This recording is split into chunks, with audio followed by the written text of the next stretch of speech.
The Ghost. Today is a great day for Kevin. He is going on a Scouts camp. He always dreamt about scouting. His parents waited for his 13th birthday. His birthday was last Monday, and his birthday present is the Scouts camp. Kevin's father plays the guitar in an orchestra, and his mother is a sales representative in a big firm. He has got 2 younger brothers. One is 3 and the other is 5. They usually play together, and Kevin gets bored. Kevin hasn't got many friends. His best friend is Sandra. She is also 13 years old. Their parents are very close friends. Sandra's father is a drum player in the orchestra. Her mother is an accountant and works together with Kevin's mother in the same firm. She has also got a younger sister. Kevin and Sandra are in the same school and in the same class. Sandra is not like other girls. She plays boys' games more than girls' games, and she doesn't like gossip. Kevin is very happy when he is with Sandra. He likes her more every day. Actually, he loves her, but he can't tell it to her now. He does not want to lose her friendship. Here is the greatest thing of the day. Sandra is coming to the camp too. He will have 6 days with her on the camp. They will do a lot of things together. They will play table tennis, go swimming, do orienteering, play chess, go scouting in the woods, learn taekwondo, take roles in the theater play, and learn dances. There will also be social activities. For example, camping, rescue and first aid courses, trips, and environmental studies. It is time. Sandra's father is at the door.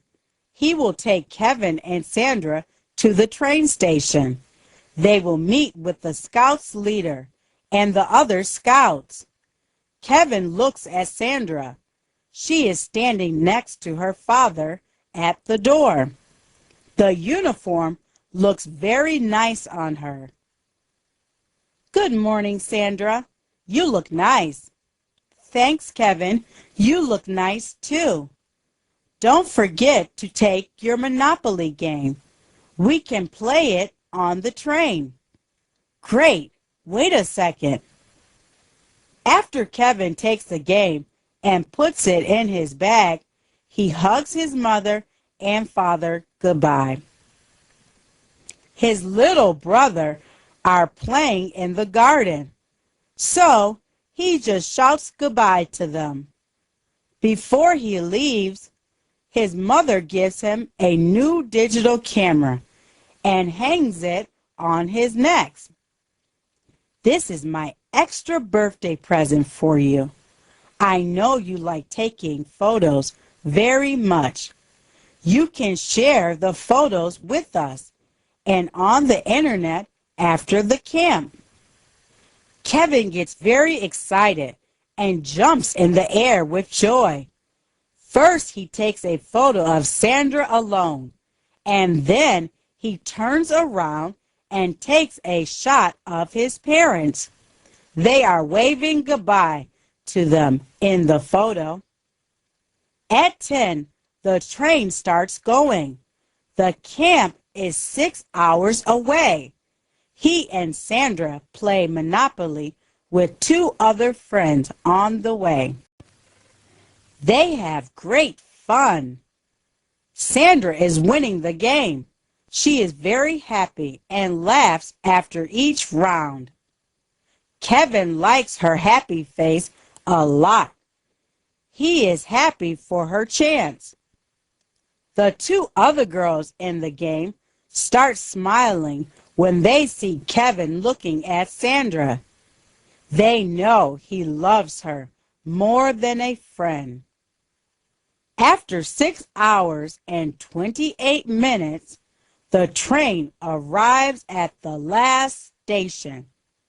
The Scouts leader stands in the very front and calls the name of his Scouts, one by one. There are 32 Scouts in the group. Everybody takes their bag and they leave the train. Outside the station, there is a bus waiting for them. They get on the bus and sit in pairs. Kevin and Sandra sit together. The camp is a 20-minute drive from the train station. They are driving up a mountain, and there are a lot of curves on their way. Kevin looks at Sandra. She does not look very fine. "What's the matter, Sandy?" "My stomach. I feel sick because of the curves." "Excuse me, can you drive a little slower, please?" The driver looks at Kevin from the mirror. He looks a little nervous. The Scouts leader, Mr. Jeffrey, stands up and comes to their seats. "Is there a problem, Kevin?" "Sandra doesn't feel well. I'm concerned. It is because of the curves." Mr. Jeffrey gives Sandra a little black plastic bag. "You can use this, Sandra. We are close to the camp. Hang on." Kevin is very worried, but he cannot do anything. Soon they arrive at the campsite. It is a large green valley with trees around it. There are Scouts' huts. On one side, there is a volleyball pitch and football pitch at the opposite side of the huts. There are big signs everywhere with rules. The most interesting sign says, "These may fall on you in rainy weather. Lightning, trees, rocks, be careful." Kevin takes a photo of it. He looks at Sandra. She looks much better. They get off the bus. The leader gives them photocopies. After checking the students again, there is a map on the photocopies. It is the map of the camp and the places around it. They can also see the names of the students in the huts on the paper. Kevin and Wesley are in 2B. Sandra and Melinda are in 16A. Sandra's hut is not close to his. He does not care because they will be together from morning till night. First, they go to their huts and settle down. 1 hour later, they meet outside at the fireplace. Their leader tells about the plan for tomorrow. "We will eat dinner half an hour later. Then I will show you around at the campsite. You will also get your duties at the same time. Tomorrow morning, we will go scouting in the forest. There are tents in your hut. You should check them tonight because we will camp in the forest tomorrow night." At 6, they have dinner. After dinner, they take a tour in and around the camp. The sun goes down at 8:30. Kevin takes a lot of pictures. They are photos of the campsite, the clouds over the forest, birds, and Sandra, of course. She looks so happy and healthy in all of the snapshots. When it becomes dark, they go outside in their huts. Kevin and Wesley are also good friends from school. They check the tents before they go to bed. Everything looks fine. Kevin feels really tired and falls fast asleep. He dreams about Sandra in his sleep. They start walking very early in the morning. Kevin and Sandra are walking at the back of the row. They are talking and laughing about a lot of things. Sandra's eyes are bright with joy. Kevin takes a lot of photos with and without Sandra. Their leader tells them about different plants and animals living in that forest. He also tells local stories about the forest. There is also a story about a ghost. The ghost is living in the forest. Nobody can see it. It only appears to girls early in the mornings when they walk alone in the forest. The ghost belongs to a young girl. She used to live in a town near the forest 200 years ago. One morning, she walked alone inside the forest. She wanted to pick up flowers for her mother. Her mother was very ill, and she had little time to live. She liked yellow tulips very much. There were yellow tulips in the forest, and the girl picked them up for her mother every day. She never went to the forest alone, but one morning her mother was very sick. She could not wait for her father and went there alone. She never came back. They found her shoes and some yellow tulips near the river, but they could never find her body. Now, people in the towns near the forest tell stories about her. Their scout leader is also from this region, so he knows the stories. Sandra listens very carefully to the leader. She looks very interested and walks near Mr. Jeffrey. Kevin does not care much about the story and does not listen carefully. He is a little bored when Sandra does not speak with him. She asks the leader more questions about the ghost girl. Do you know her name? Is she dangerous? What do you think happened to her? Well, I don't know, Sandra. Don't worry. These are local stories. Every town has stories here. They are attractive to tourists.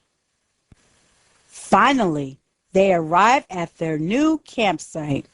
Everybody sets up his or her tent.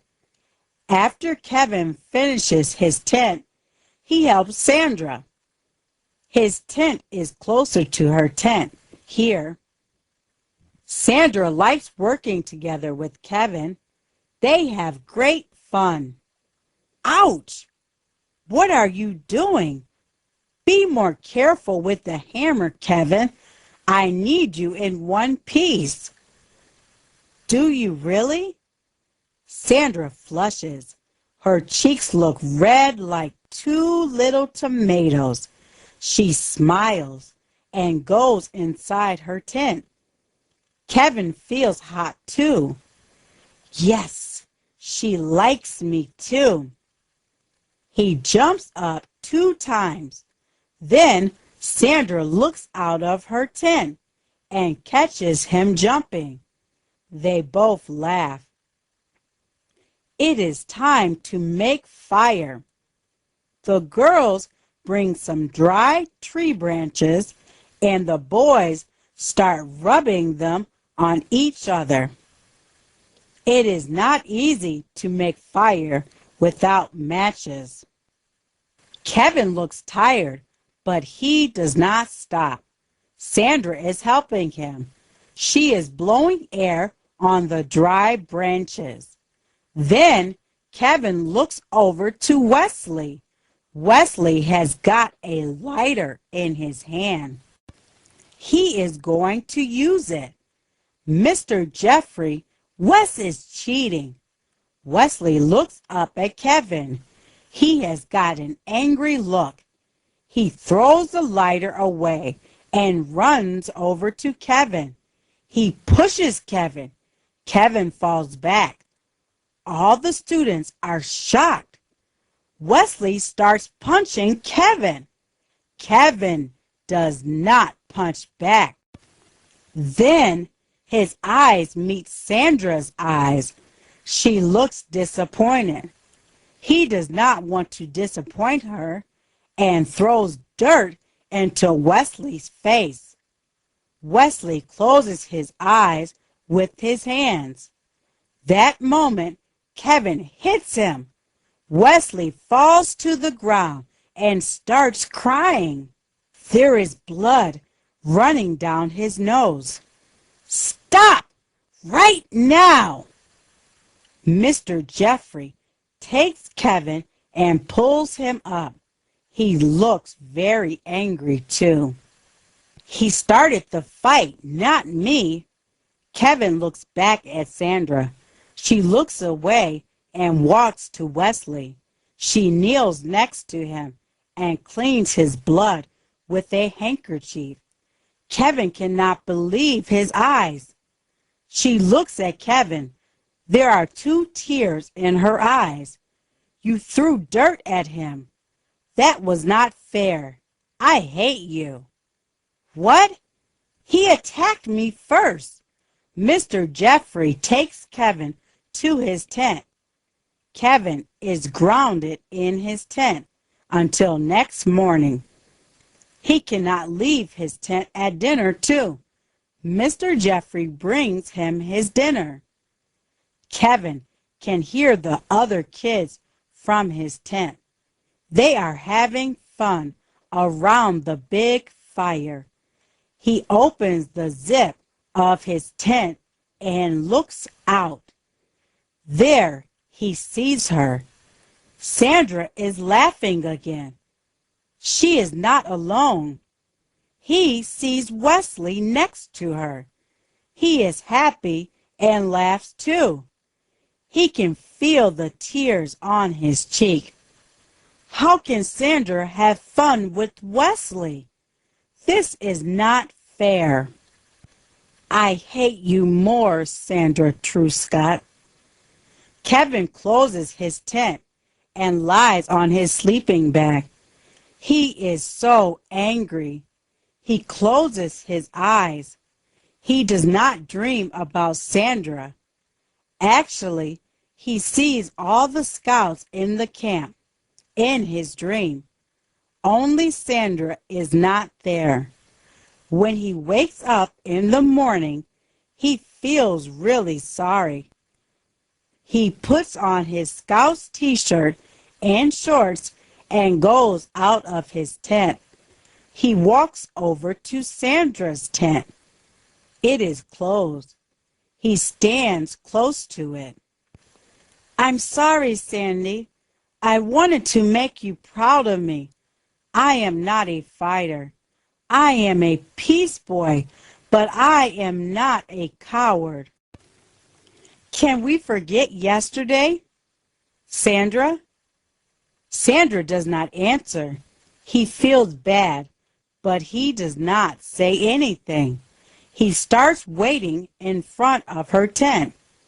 Then he hears the breakfast bell. The leader is ringing it.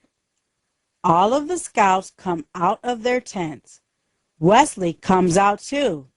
He comes to Sandra's tent and sees Kevin next to her tent. Look, I'm sorry, okay? What are you doing here? I'm waiting for Sandra. I'm sorry too. Does your nose hurt? No, not anymore. They start speaking friendly again. Then they hear the breakfast bell again. Sandra is still in her tent. Maybe she is ill. Let's call Mrs. Jeffrey. Mrs. Jeffrey, the leader's wife, comes to Sandra's tent. She opens the tent and looks in. She is not here. Everybody on the camp starts looking for Sandra. They cannot find her on the camp. She is missing. Kevin is very worried. He looks at Wesley. He looks worried too. Mr. Jeffrey wants to check the forest first. Kevin and Wesley go with him. They walk close around the camp. They cannot find her. Mr. Jeffrey is both angry and worried. Suddenly, Kevin finds a yellow tulip on the ground. He takes it and calls Mr. Jeffrey. Sandra was very interested in your story yesterday. Maybe she is looking for tulips. I hope not. This way goes to the river. Let's look there too. If she is not there, I will call the rescue team from the main camp. They start going to the west. Kevin starts hearing the water after some time. Then they see the river. Close to the riverbank, they see Sandra. She is watching the river. Sandra Truscott, you have got a big problem now, little lady. Sandra turns around and looks at the leader. She looks very strange. She is not excited, sad, or happy. She looks at them and starts walking to them. She looks at Kevin and Wesley, but does not speak. Kevin is very surprised. Sandy, say something. What's the matter? I'm fine. Let's go back to the camp.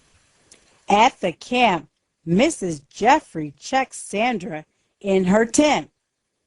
There is no injury on her. Sandra gets out of her tent after the checkup. Mr. Jeffrey speaks to her strictly. She will be punished. She will not go to the next camp in August. Scouts cannot go alone to the forest. This is an important rule. Sandra listens to her punishment, but does not say anything. Kevin looks at her again and again. There is something very wrong with Sandra. He can feel it. He watches her closely. Sandra goes to a distant place on the camp and sits down on a rock. She takes out something from her pocket. It's a yellow tulip. She looks at the flower and whispers something. Kevin cannot understand her words. He decides to speak to her. Sandy, you scare me. I'm fine. Leave me alone. She stands up and looks at him. He takes a step back. He is scared of her eyes. There is a strange light inside them. It is a bright yellow light. like the yellow tulip in her hand. He knows then, this girl is not Sandra. Maybe her body is, but her soul is not. He must find Sandra's soul. He must help his best friend. It is time for lunch. After lunch, the group will go walking in the forest until dinner. Sandra has got her plate and is waiting in the lunch row. She is not speaking to Wesley. He makes a lot of jokes, but she does not smile or laugh at them. She is only looking at the tulip in her right hand. Kevin is standing at the end of the row and is watching her from there. She gets her lunch and goes to a picnic table with Wesley. Actually, Wesley follows her. They put their plates on the table. Then Wesley stands up and goes to the water tanks. He has got 2 glasses in his hand and fills them with water. Kevin looks over to Sandra. She takes a yellow leaf from her tulip and says something very quickly. Then she puts the leaf into Wesley's lunch. Kevin gets alarmed. He gets out of the row and starts running to their table. He tries to warn Wesley, but he cannot. Sandra looks suddenly at Kevin and smiles. Kevin falls over at that moment. Wesley sees Kevin falling, but he does not care. He takes his spoon and puts it in his mouth. Kevin looks up from the ground. He raises his hand and, "No! Do not eat that, Wes!" He is late. Wesley swallows his soup. At that moment, something happens to him. He stands up and puts his hand at his throat. His lips become blue. His eyes grow with fear. He is choking. Mr. and Mrs. Jeffrey run to him. Kevin looks at Sandra. She is not there. He looks to his left side.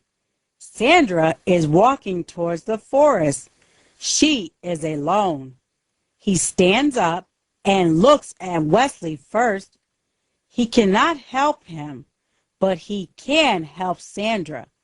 He starts going after his first love. Sandra is walking calmly into the forest. He calls her name, but she does not look back. She is going towards the river. Kevin can hear the water.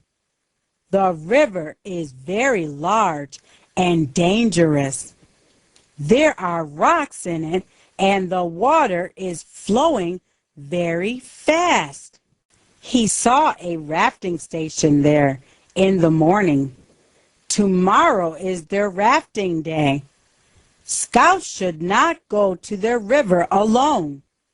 There are warning signs everywhere, but Sandra does not stop.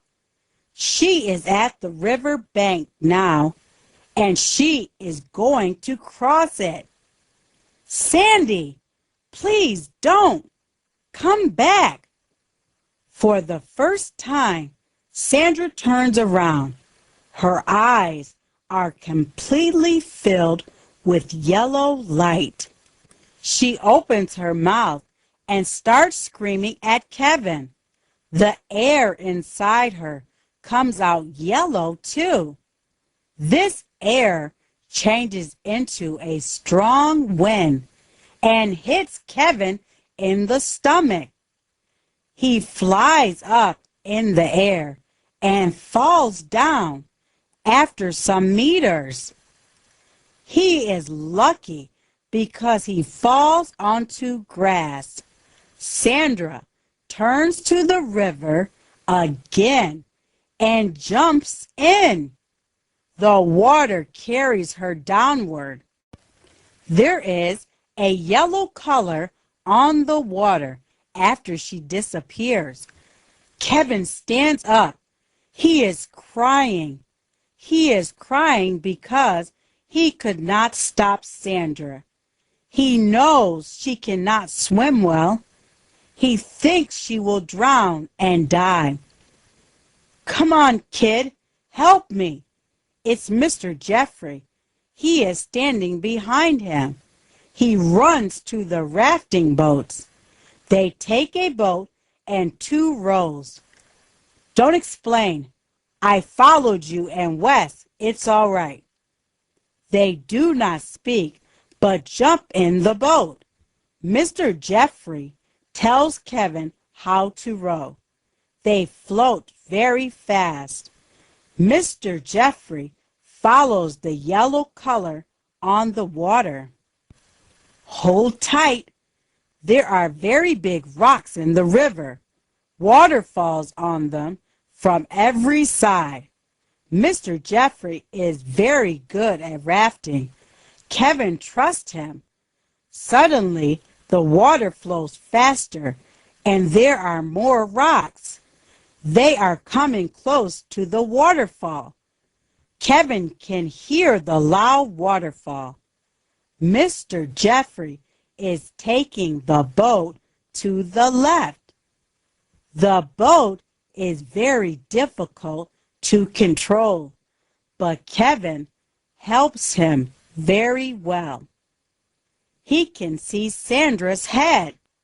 She is floating to the waterfall. Oh no, no, no! Sandra will fall down. We can't stop her now. I know the lake. It is very deep, and there aren't any rocks. Let's hope she can hold her breath long. Kevin and Mr. Jeffrey get off the boat and start climbing down the rocks to the lake. The rocks are easy to climb. Then Kevin sees Sandra falling down into the lake. Sandra has got a diving position. She looks like a professional swimmer. He watches her with an open mouth. When she gets into the water with her fingers first, he closes his eyes. When he opens them again, he cannot see a sign of Sandra. What now, Mr. Jeffrey? Can you swim? Of course. When they land on the ground, they jump into the lake. Kevin can see easily because the water is very clear. There is a yellow spot some meters away. They swim there. First, they get up and take a deep breath. Then they dive down again. The lake is quite deep. They follow the yellow light. The light comes from the ground. This time, there they can see an underwater cave opening.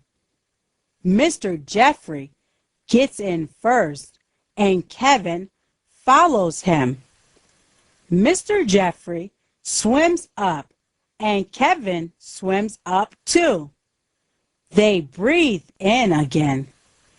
There, they see Sandra lying on a rock. She is lying on her stomach. There is no sign of the yellow light. Next to Sandra's body, there is a skeleton. It is the skeleton of a little girl of about 10 years of age. Mr. Jeffrey goes to check on Sandra. He turns her around. Her eyes are closed. She does not breathe. Mr. Jeffrey starts with first aid. He works rhythmically on her chest and gives her breath after 5 heart messages. Sandra does not breathe. She is still unconscious. Kevin, come on, Sandy. Don't let go. You're my only friend. I love you so much. Please. I'm sorry, Kevin. I can't. Suddenly, Sandra starts coughing. Water comes out of her mouth. She starts breathing normally. What happened? Why am I here? How? Kevin, where is Wes? Kevin stops smiling for a second, but then he hugs Sandra. Mr. Jeffrey, I'll tell you later, Miss Truscott. I think you helped somebody. Mr. Jeffrey shows Sandra the skeleton. Sandra looks surprised at it, and then at Kevin. Kevin is disappointed, but happy. Maybe Sandra loves Wesley, but she is alive. Her best friend is alive. That matters the most. He hugs her again and again. When they swim out of the cave and up on the surface of the water, they see the Scouts rescue team. They are climbing down the rocks. Mr. Jeffrey tells their leader about the skeleton in the cave. They call the police together. Next morning, Kevin, Sandra, Wesley, Melinda, and Mr. Jeffrey are in Ringtown. This is the town of the little girl. They are at her funeral. The authorities bury her in the family grave. There are also some relatives of the girl at the funeral. They all thank Sandra and Kevin. They feel very special at the funeral. Sandra's and Kevin's parents are there. They are not at the funeral, but at the main Scouts camp. Mr. Jeffrey informed them yesterday, and they wanted to see their children personally. They will leave in the evening and drive back home. Kevin and Sandra have got 3 more days at the camp. In the evening, Sandra goes to Kevin's tent. Kevin, are you there? I want to tell you something. Kevin gets out of his tent. Sandra tells her little secret. It is about Wesley and Melinda.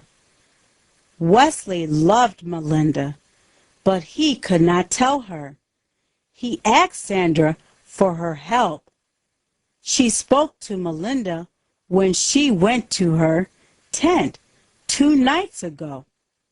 Melinda liked Wesley very much too, so she wanted to tell Wesley first thing in the morning, but she could not. The ghost of the little girl took her away. Kevin smiles happily. I only like you, Kevin.